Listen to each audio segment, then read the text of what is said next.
scratch it. But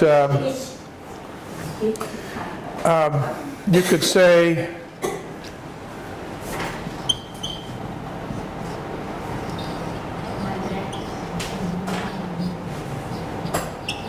is itchy, which is itchy. This is itchy refers to back. You could also, this would be informal. This would be informal. The formal way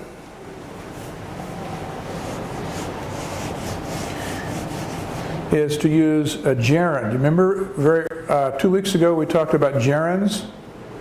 My back is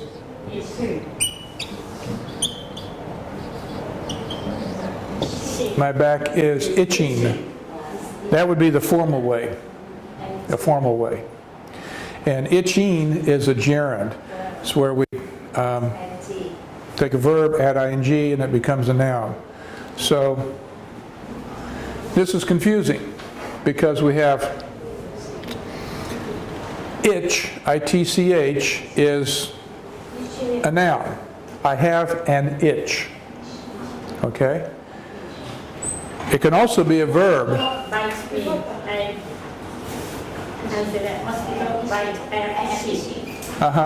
Well, there's several ways we could say this.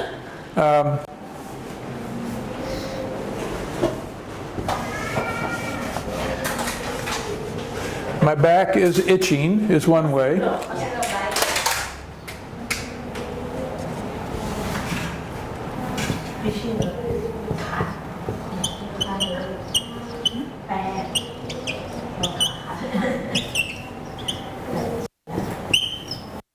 We could also say, my back has an itch. It means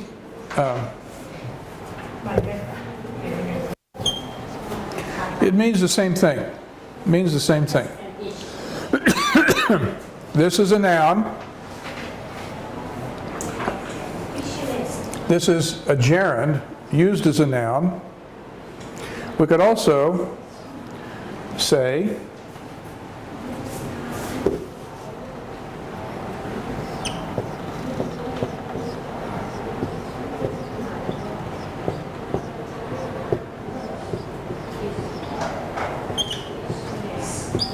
my back itches.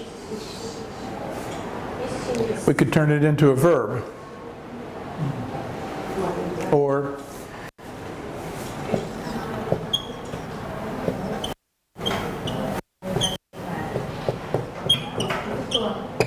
if I used a plural subject, then I need to take the ES off.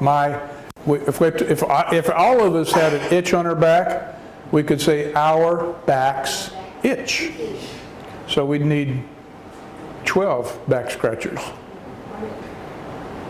Okay? So the same word, just by making slight changes to it. Add an ES, add an ING. Sometimes it's an adjective, sometimes it's a verb, sometimes it's a noun. Suppose mosquito bite and itchy. How you say that? The correct sentence. Say, mosquito bite. Then a mosquito? Bite me and then I. Oh yeah. If the mosquito bites you, then your arm is itching. That's what I would. That's what I would say. A child, maybe a little child, that speaks informally, maybe kind of baby talk. They would say, "My arm is itchy." But an adult would say, "My arm is itching." That would be the correct way,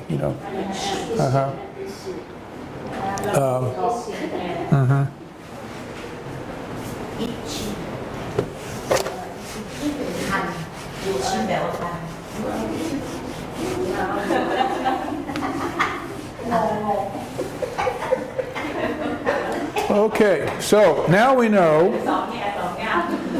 Now we know for sure when to use although and when to use even though. They're interchangeable. We can use either one, but we use them when the information we're given in the dependent clause is unexpected information compared to the information we have in the main clause. Even though I am an American, I like real spicy Thai food. Most Americans don't, but I do.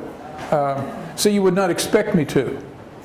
So the information in the dependent clause is unexpected information compared to the information in the main clause. Not real spicy food, sort of just spicy food. I made the mistake at a small restaurant near where I'm staying.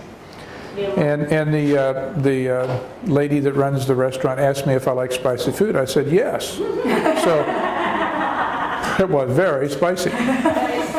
So the next time I went there, I said, you know, just medium spicy, okay? And she said okay. So anyway.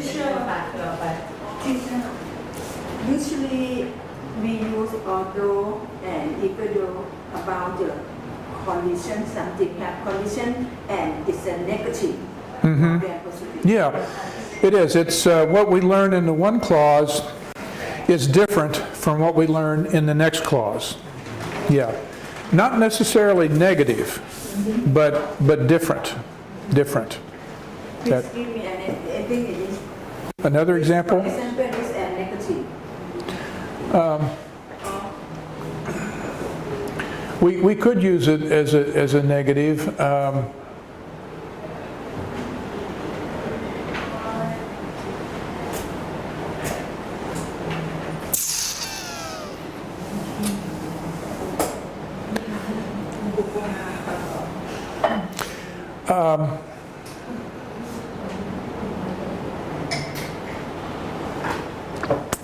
Well, here's an example.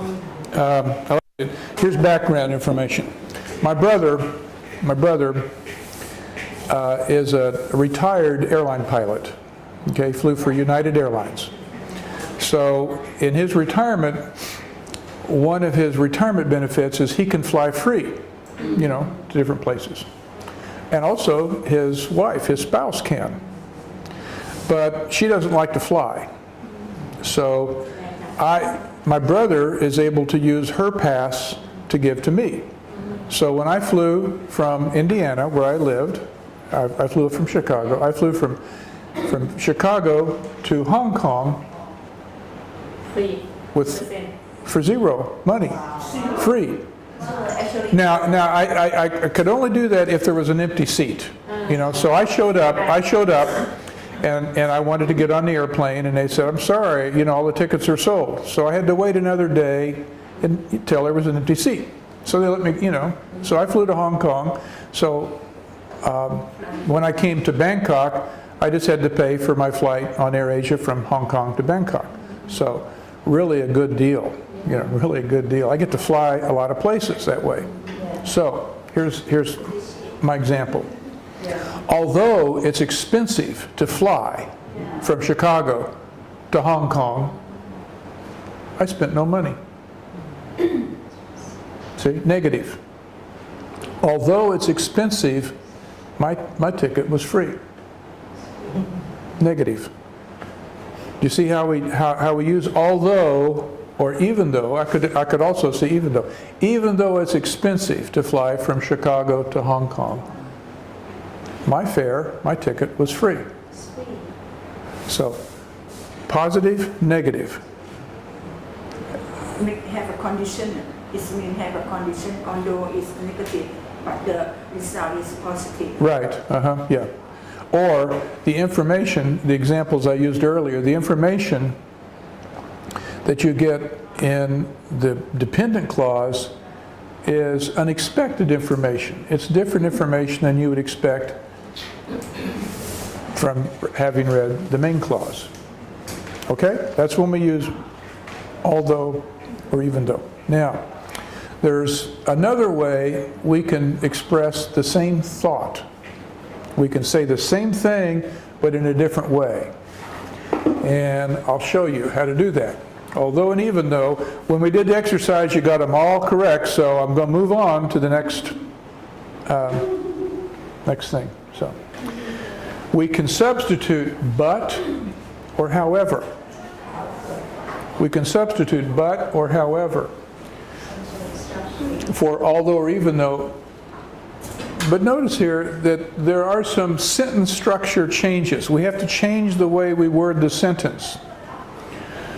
So, let me back up. Remember I said I was, although I have been speaking English all my life, there are some words that I must look up in a dictionary. Another way of saying that is, I have been speaking English all my life, but there are some words that I must still look up in a dictionary. Do you see how I used but to substitute for although?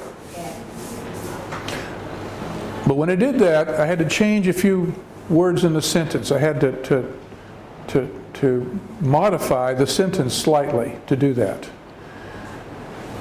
But and however can substitute for although or even though. I could say the same thing using however. I have been speaking English all my life. However, there are some words that I must still look up in the dictionary. It's the same thought is getting expressed. We're just doing it in a slightly different way. Okay? And we'll practice that too.